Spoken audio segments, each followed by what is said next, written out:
Chiayi Dalin Tzu Chi Hospital staff starts to vaccinate seniors who are over 85 years old.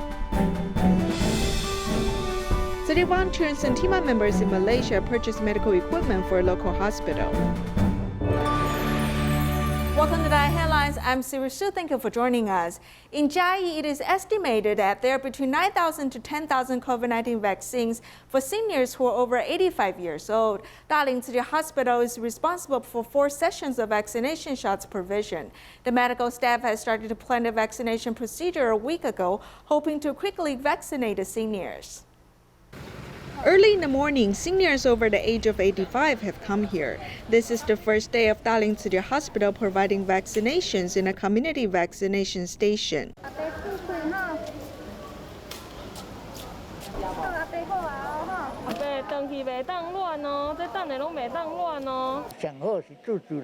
It is best to get vaccinated and not get infected. It is best to prevent infection. We finally got the vaccines. The pandemic is very serious, and we worry for her. Dalin Tzu Chi Hospital has started to plan the flow line and manpower since a week ago. There's also the wheelchair area for seniors who have mobility issues. Basically, we let the seniors sit down and not move. After the doctor's assessment, we will use the carts to bring the vaccines to them and help them get vaccinated. After that, we will let them race outside. We plan to hold 4 sessions to serve 1,000 people. Yesterday, we did a survey and found that between 600 to 700 seniors over the age of 85 will come today. We hope that the service can run smoothly today. The medical staff provides vaccination shots to seniors with sincere care, decreasing their risk of being infected. During the pandemic, Taiwan Tzu Chi Hospital established rapid screening stations, which ended on June 12th. 515 people were put into the COVID prevention efforts. One person produces about 164 grams of sweat on duty, and if we times that by 515, the total number is equivalent to the dedication of these hardworking medical staff. Under the high heat outside, medical workers in the rapid screening stations must wear full protective gear in order to do screenings for citizens. This is truly a test of their mental and physical status. There's like salt on my body. It feels like I'm wearing clothing at a swimming pool. It's all wet. The clothes inside will not dry if we weigh these wet clothes. The sweat alone weighs around 164 grams. On June 12th, 515 medical workers have poured in their efforts as the love weighs over 84 kilograms. The 84 kilograms of sweat isn't just a number. It represents the weight of effort, responsibility, and hope. One mission, we must do this together, and our mission is to protect everyone. Under the pandemic, no one is excluded from medical workers' care. Let us thank them for their hard work. After graduating from TCU, Zhang Zherui chose to serve at Dalin Tzu Chi Hospital's emergency department. He started to support dedicated wards in June. Although there are many challenges doing work, he's willing to dedicate himself. 钠离子烧对120几这样子。那 X 光的话还没有 follow， 因为是预期今天下午洗完肾之后才 follow X 光。 Dealing with dedicated wards and presenting accurate information to the patients. This is the job of 36-year-old Zhang Zherui. Under high pressure and disapproval from his family, he insisted on supporting the hospital. 其中有几个病人，他就是目前看起来他的病程。 Some patients seem to have deteriorating conditions, so during the video conference, we especially talked about these patients. 就会特别讨论这几个病人。 After graduating from TCU, Zhang Zherui studied at the emergency department for 8 years, as he hopes to help people relieve suffering in the future. 慈济大学毕业之后，直接来大林服务。 After I graduated from TCU, I came over to Dalin Tzu Chi Hospital. Therefore, Dalin Tzu Chi Hospital is like my second home. The patient's routes, their activity areas, and COVID patient areas, we must practice beforehand. I even practiced the process of intubation.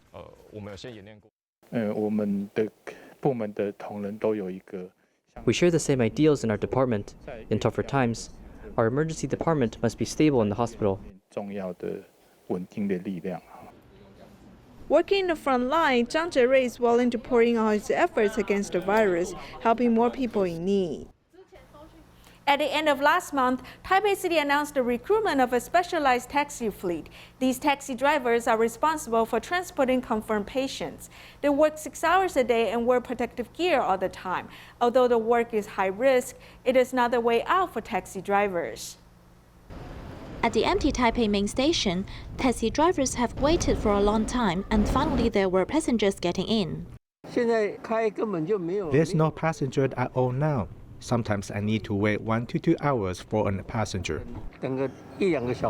It's fine as this is my own car. For those who rent a car, many of them may have returned it to the dealers, who should be in a more difficult situation than taxi drivers, as they have many cars that no one rents because you can't even earn fuel cost in a day. Taxi drivers can only earn $10 to $14 a day, and many of them can't bear it. Some simply changed jobs, while others decided to join a dedicated team.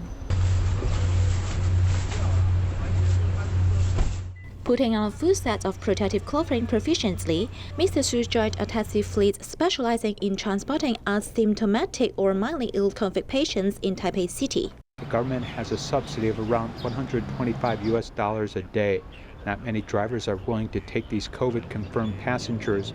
As I was an ambulance driver before driving a taxi, I thought that in fact the nature is quite similar, so I just gave it a try. After taking all precautions, I found that it's actually quite safe. After taking off the heavy protective clothing, these specialized taxi drivers were finally able to drink water. They went to work for 6 hours a day. Before starting the job, they have also received relevant training.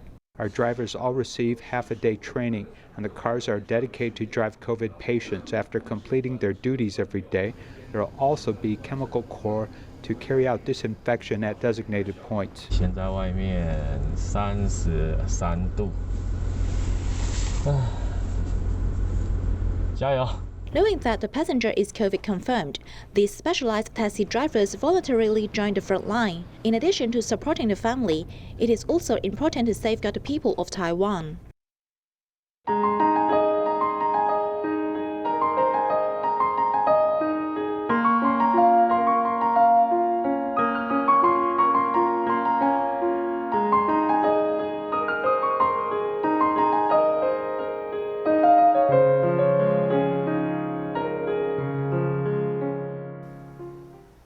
This wave of pandemic in Malaysia has not eased up. The medical facilities are overloaded. City volunteers and team members in Perak purchase essential medical equipment for a local hospital so they may treat more patients.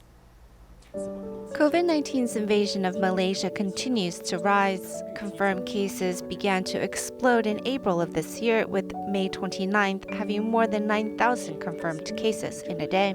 The increasing confirmed cases of COVID has many other states' medical facilities overloaded. When we found out hospital equipment was short, we quickly mobilized to donate them so they can save more lives. Knowing that life hangs by a breath of air, the team of members from the Perak Tzu Chi branch work together with community Tzu Chi volunteers to fundraise from willing donors. We sought out donations for the entire Perak states. Due to it being this COVID period, it's difficult to canvass for donations, but we look to our volunteers, our business entrepreneurs, our board members, and companies, organizations for support. We explain to them the need and use the shortest time possible to donate essential equipment to the hospital.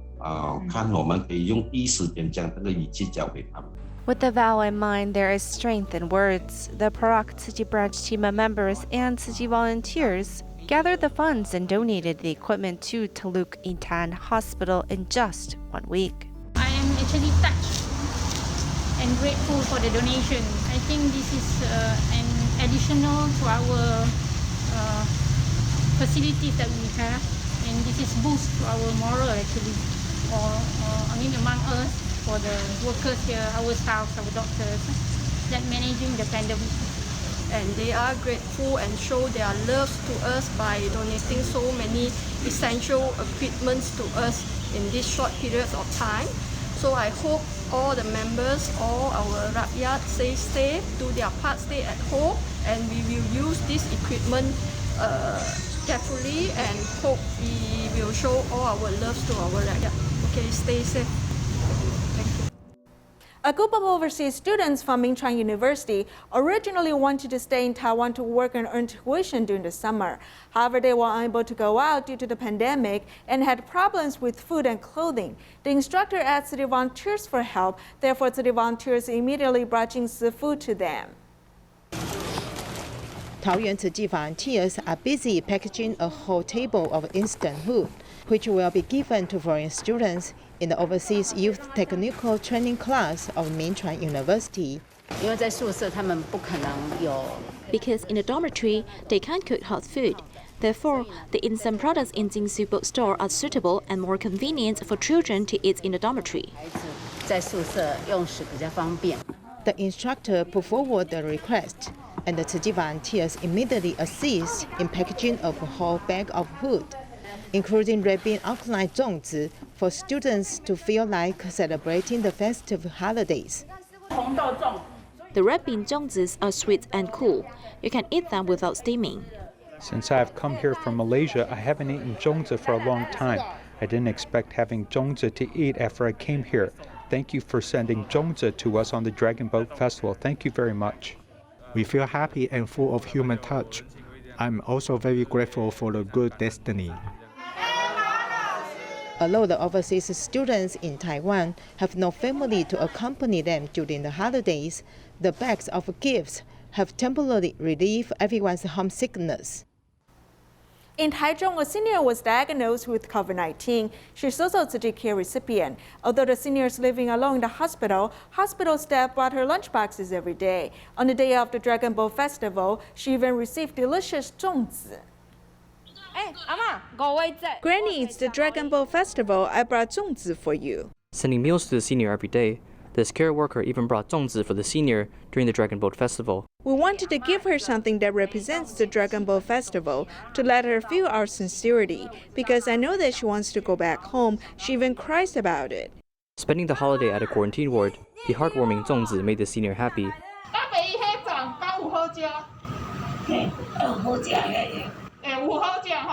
The senior spends her time at a quarantine ward during the Dragon Boat Festival, and it's heartwarming for her to receive zongzi from hospital staff. Her son, who left the hospital earlier than her mother, thanks everyone for their care. He wrote a card saying, "Here's something for you. I want to thank you for the care you've given me. I hope that you can take care of my mother. Thank you so much." We felt his gratefulness to us. Whenever he felt hopeless and afraid, we gave them motivation and hope. I'll pray for her until she's fully recovered. Everyone pray for the senior's speedy recovery so that she may return home for a family reunion. Due to the pandemic, on Police Day, City Foundation sent vegetarian lunchboxes to different police stations. As police officers and city volunteers gather, they also pray for the pandemic to end. Asking carefully, Tzu Chi volunteer Wong Qianhui arrives at the vegetarian restaurant to do a quality check. Besides the nutritious values, the appearance has to be pleasing in order to attract people. We have high standards for lunch boxes. Every box has to be filled neatly and looks organized. I think they did a great job today. On June 15th, Police Day, Tzu Chi Foundation gave 600 vegetarian lunchboxes to 9 police units separately in Taipei's Beitou and Shiding district. The active care will continue until June 25th. What they need the most isn't zongzi or fruits. This year we focus on concept of vegetarianism, and we wanted them to go meatless in order to save the planet. At 10 a.m. in the morning, volunteers arrive at the restaurant to pick up meals. Besides the delicious food, there's also tea crafted from 8 different herbs, protecting police officers working at the front line. 24 leaders from our police units gathered and represented the vegetarian ideals. We hope to lead everyone into a vegetarian diet. The delicious lunchboxes have greatly raised morale in the police station. An award was given to Tzu Chi from Linkou Precinct to thank the organization. The vegetarian lunchboxes allow officers at the Linkou Precinct to stay healthy during the pandemic. Police stations in Penghu also received Tzu Chi's care, as 190 vegetarian lunchboxes were packed, then shipped to this unit. On the police day, we are very thankful to Tzu Chi for coming here, giving care to our colleagues here. As Tzu Chi Foundation helps more frontline workers, Let us all hope and pray for a peaceful year. In China, 80-year-old Ye Tongxiu lives alone in Fujian. She lives by scavenging and receiving a subsidy from the government. More than a year ago, City volunteers started to care for her. Therefore, Grandma Ye began to save the money into the coin bank to be donated to Tzu Chi.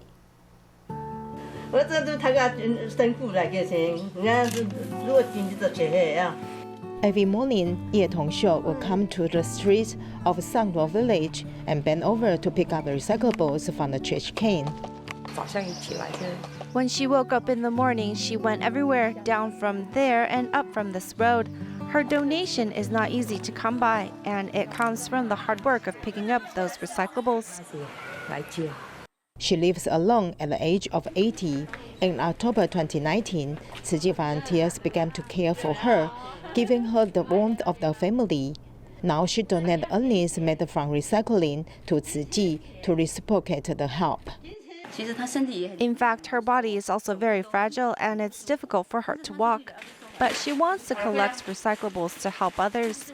That's why we feel moved about what she has done.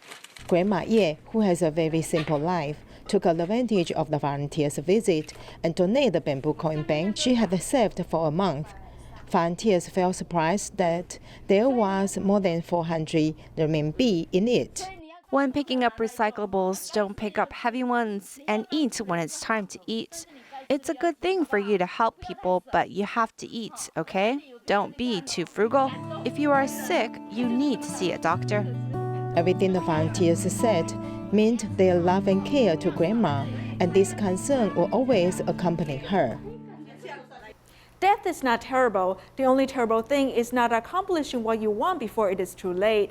In our special series of reports, we look at how we can grow strength from grief after we say goodbye to a loved one.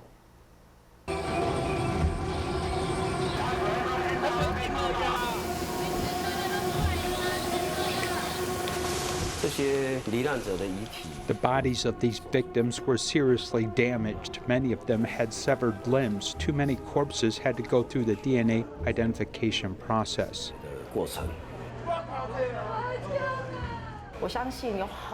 I believe that many people see their relatives in this damaged state and may not be able to accept it. Our early predecessors dealt with it testily. The whole wound would look like a centipede. I was thinking in my heart, why can't we make it look like more beautiful? No one has done it before. We don't know how it can be done. With the Penghu air crash and Kaohsiung gas explosion, the total number of the victims' remains restored was 76, and they were named the group in memory of them. The most important thing is soothing the hearts of family members so that they can see their relatives and even touch him to talk to them, not that they can be simply identified. Some people may think it makes sense to do cremation within a few hours, but I really think that the last impression is very, very important. What we want is to connect the memories of life and death.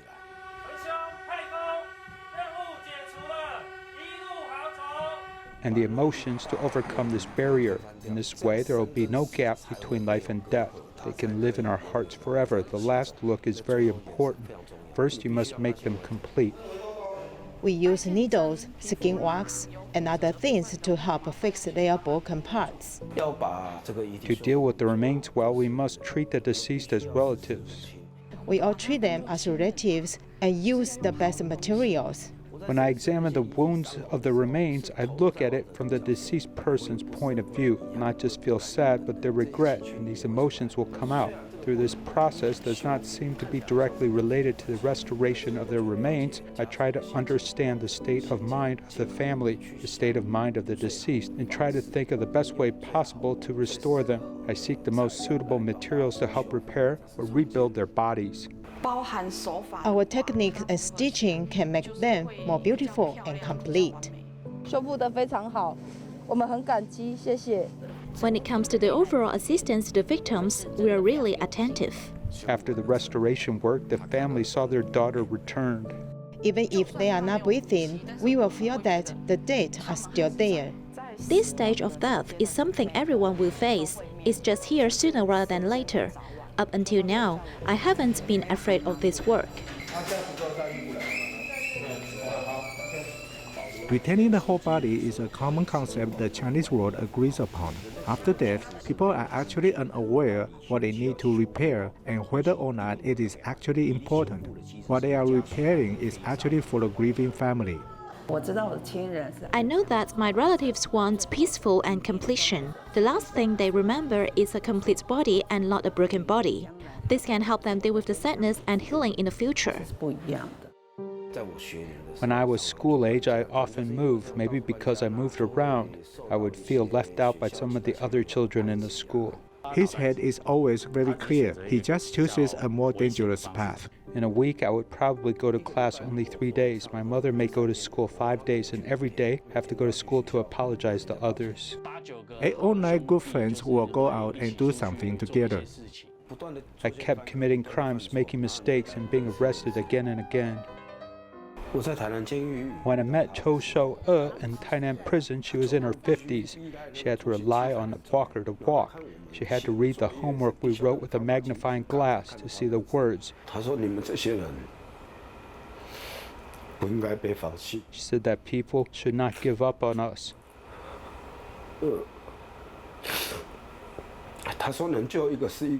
She said that one person after another can be saved.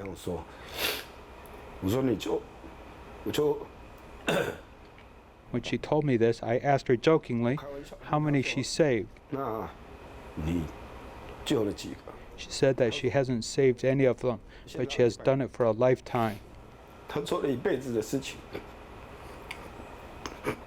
It was the first time that I saw the glorious side of human nature. It appeared to me from this person. I wanted to say in my heart that I would also like to be a person like her in the future. I think it's quite impressive what he has done. With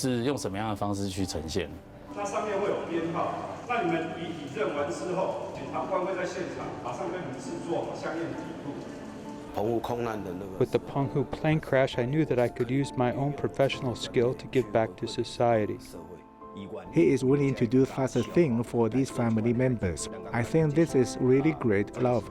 They can work in a very timely manner, and the way he provides his service is very dedicated and compassionate. I think that more people who share the same ideals can join. They are obliging and silently help all Taiwanese mend their broken hearts.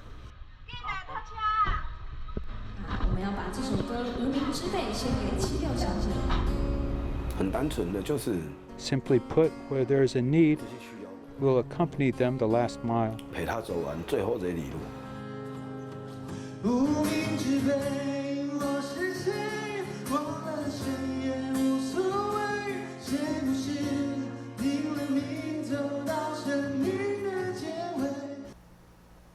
Hualien City Medical Center has been leading seniors to exercise in the park. However, due to the pandemic, the exercise lessons have to be held online. We'll leave you with these images. Thank you for joining us. Goodbye.